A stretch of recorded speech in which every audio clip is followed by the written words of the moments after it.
जिसके लिए हम रोते रहते हैं कि कोई रोड के बीच में गाड़ी रोक के बात करने लगता है, कोई रॉन्ग साइड से आता है। ये सब भी डिसिप्लिन का एक पार्ट है जो हम और आप ब्रेक करते हैं। तो अगर हम नहीं करेंगे और हमें नहीं देखेगा, बच्चा देखेगा कि डिसिप्लिन से ही चलते हैं, तो वो भी वही सीखेगा।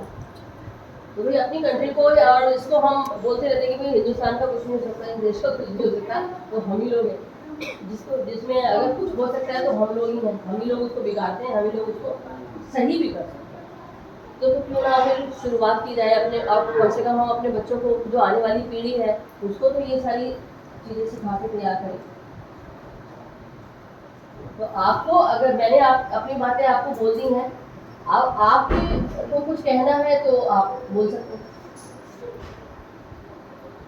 मैं यही उम्मीद करूंगी कि आज से आप थोड़ा सा ध्यान रखेंगे, और फिर हम 1 महीने बाद मिलेंगे वापस, और फिर हम पूछेंगे कि कहाँ इम्प्रूवमेंट आया इन चीज़ों को हम इम्प्लीमेंट करते करते, अब आपको कैसा लग रहा है, और हमें या फिर क्या प्रॉब्लम अभी नहीं है। जैसे ये इंग्लिश और हिंदी की ये रीडिंग और राइटिंग वगैरह सुधर जाए, उसके बाद हम मैथ्स में और आगे चलेंगे। मेंटल मैथ्स की उनको प्रैक्टिस कराएंगे, डिफरेंट टाइप्स ऑफ क्वेश्चन, उनकी डिफरेंट टाइप ऑफ एक्सरसाइजेस कराएंगे, फिर कंप्यूटर्स में कराएंगे और चीज़ों में कराएंगे। लेकिन पहले इससे तो छुट्टी मिले, इंग्लिश और हिंदी रीडिंग और राइटिंग से, इससे नहीं मिल पा रही है अभी छुट्टी।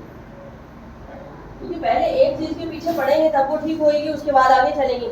ऐसे नहीं कि एक ही बार में सारी चीज़ें सिखा दें। इसीलिए अभी बी ग्रुप सब्जेक्ट्स नहीं चला रहे हैं हम, और बी ग्रुप सब्जेक्ट्स की बुक्स और कॉपीज हमने यहाँ पे रख ली है। और ड्राइंग बुक है जो सैटरडे में थोड़ा सा हम इजी रखते हैं, उसमें एक्टिविटीज़ वगैरह कराते हैं, कलर्स कराते हैं।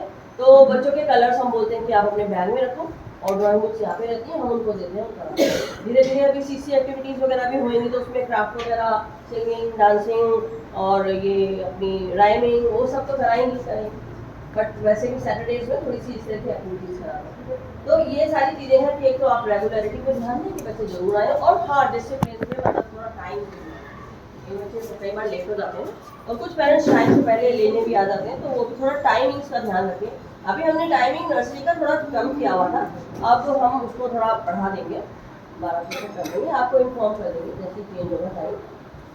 बोलिए, आपको कुछ कहना है, कोई प्रॉब्लम आ रही है, किसी तरह की बात है, कुछ भी है आप कहना चाहते हैं वो हमें कह दीजिए, बता दीजिए। ये बच्चों को जो हिंदी और इंग्लिश मैडम आप रीडिंग और राइटिंग कराते हैं, तो टिपिकल जो वर्ड आते हैं ना, उनको थोड़ा समझाया करें। तो टिपिकल वर्ड क्या, हमारे को भी समझाने में थोड़ी तकलीफ आती है, वो मैडम और उनको क्लियर नहीं कर देंगी, तो वो हमारे से क्या है कि इतना उलझेंगे। अब उनको क्या है क्लियर नहीं हो पाता ना, हमारे से बहस करते हैं।